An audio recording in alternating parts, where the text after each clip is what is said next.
Is social media affecting your self-esteem? This is just a rant. I'm just thinking to myself, if you had asked me this question years ago, I probably would have said no. Probably because I wasn't on social media. Never bothered with social media. I saw how so many people use social media as a way to brag about their life, and I really wasn't interested. And I just wanted to be on the ground doing my thing. Even though I have been forward facing, I've never been someone to chase attention.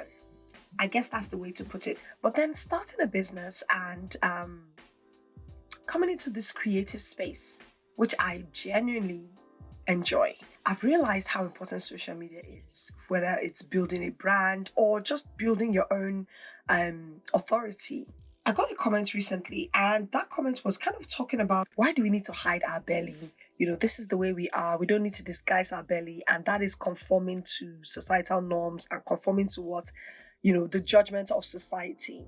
And I found that kind of like an interesting topic because one of the reasons why I started this channel was because I really wanted to promote body positivity, especially for women, because it's a big thing for me. I never grew up as confident as I am now. But as time has gone by and as the years have gone by, I've realized that so many things that I was ridiculed about or so many things that people made fun of me about are things that I'm really proud of or I'm happy with now in my life. Take, for example, I was always ridiculed of having larger hips. So I was called disproportional because I always had the upper part of my body was smaller and I had larger hips and larger thighs, larger legs. And for a long time in secondary school, people made fun of me for that. And I remember my mom telling me at a point in time, like, you're not the child I knew. You were always so confident. You always knew what you wanted. What has changed? And I think at that time, I was the anomaly. And I thought there was something wrong with me because I was that way. The reason why I brought up this comment about, why do we need to hide our bellies? Why do we need to conform to society? I think for many of us, especially for those of us who are moms, who carried our children, our body didn't snap back the way it was when we were younger. And I don't think it's all to do with diet. Diet plays a huge role, but also genetics. I remember when I was pregnant, I was so obsessed with bio oil. And I wanted to make sure I didn't have any stretch marks. And I was lathering my body with bio oil. Oh my God, I was using bio oil like a crazy woman. And in the end, I got stretch marks on my tummy. My boys were not too big, but my tummy really protruded, and I carried my second son quite low because I had both of them very in quick succession. No plan of mine. It just happened that way. And I remembered I was so devastated because I didn't want any stretch marks and I wanted to look beautiful and I wanted to have the snapback. But not many of us get that. And so when I talk about like ways to hide, maybe large arms or big belly, for me, it's all about kind of like going back to, how I looked when I was younger, enjoying my body, how I looked before and kind of like seeing it for what it is now, appreciating it because it has birthed two healthy, grown children, not too grown. It's a fine line. And I think for some people, it's about, I want to have this particular body image. For others, it's like, I want to get back to how I used to look. And it might not be possible, but we can try. We can try. We can use style. Surgery isn't always the answer, even though I don't have any judgments when it comes to surgery. As long as it's not life-threatening. When you think of BBLs and the death rate for that, then I might have a bit of reservation. But when it comes to tummy tucks and other types of surgeries, I'm really not opposed to them because I feel like if that's going to help you, especially if you've lost a lot of weight or you've carried your babies low and you have a pouch that you're trying to get rid of or flabby skin, that might be a solution. But I've realized that if you don't love your body as it is right now, you'll have that surgery and you'll still be unhappy. I see so many people complaining and being unhappy. And then you realize that they're comparing themselves with a celebrity. And they were thinking that surgery was going to make them look exactly like that celeb or have that body type. You never had that body before you had kids or before you lost weight? What makes you think you have it now? It's so interesting how, and I just have to throw this in, how people talk about the Kardashians and they're the ones who have made, big bombs and big hips famous. And I'm like, really? I mean, many African women have been that way for centuries. I'm sure many South Americans as well have had that body figure. It's nothing new. I guess maybe they have, to an extent, brought it to the limelight, but I don't think they're the ones who made it popular. At least not for Africans. But the reason why I said it was because this person, in my opinion, who was ranting about how, she was very upset about the surgery, you can see that her goal was to look like one of the Kardashians. That was her dream. And she came out looking boxy, and she didn't like that.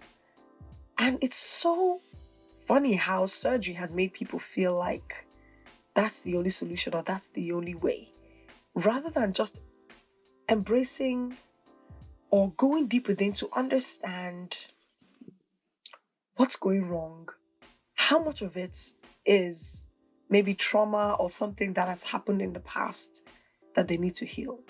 And I think that we are getting more and more, inundated with all these photos of perfect images and beautiful images, and no matter how much we say we don't care, right? To a great extent we do. A few weeks ago, I had a photo shoot. Had some really lovely clothes that I wanted to wear. I was done with the photo shoot and I didn't like the way I looked.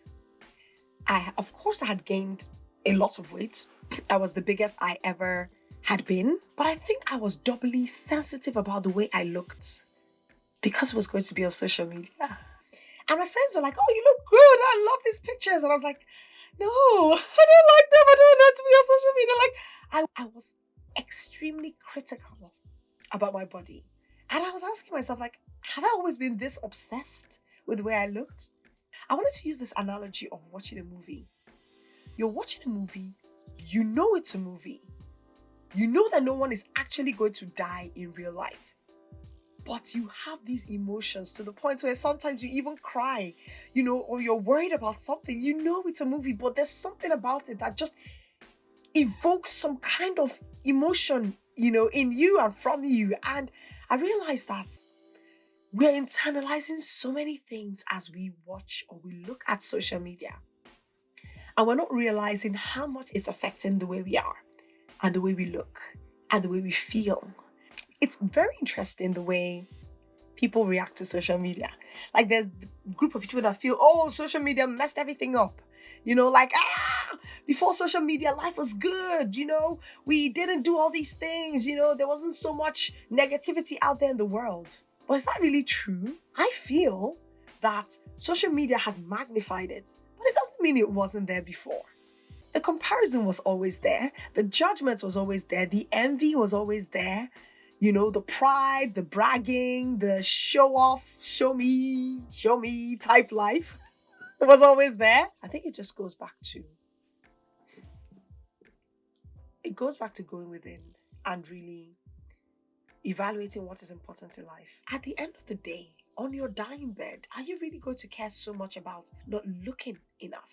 It's going to be more about your experiences in life, people you met, things that gave you joy.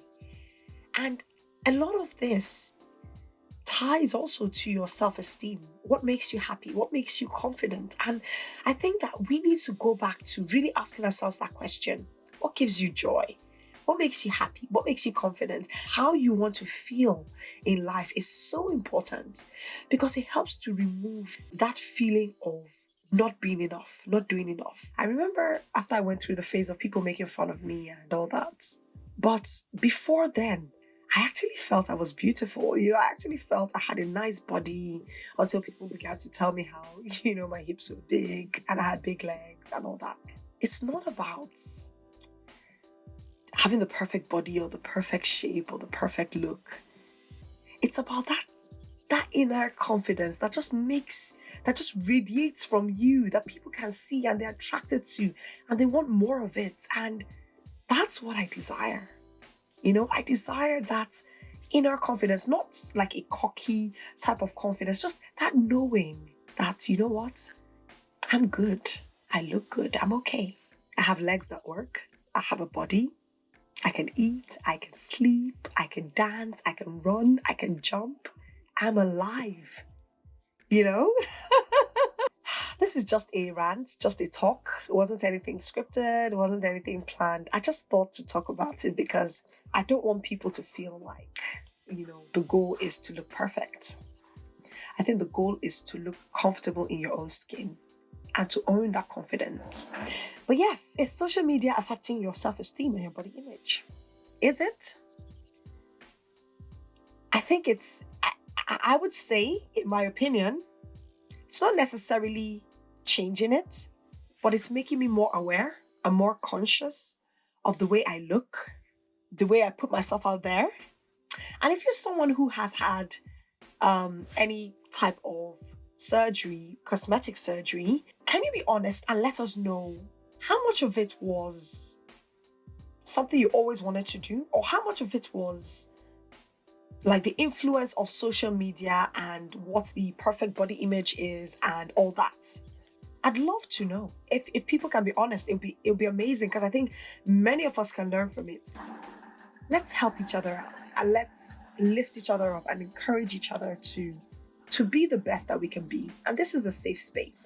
I intend to keep this channel that way. I want people to be free to express their opinions without judgment and without backlash or negativity or insults. And no, I'm not one of those people. I believe that live and let live. Everyone has an opinion and it might not be what you want. And take care of yourself. I'll see you in the next video.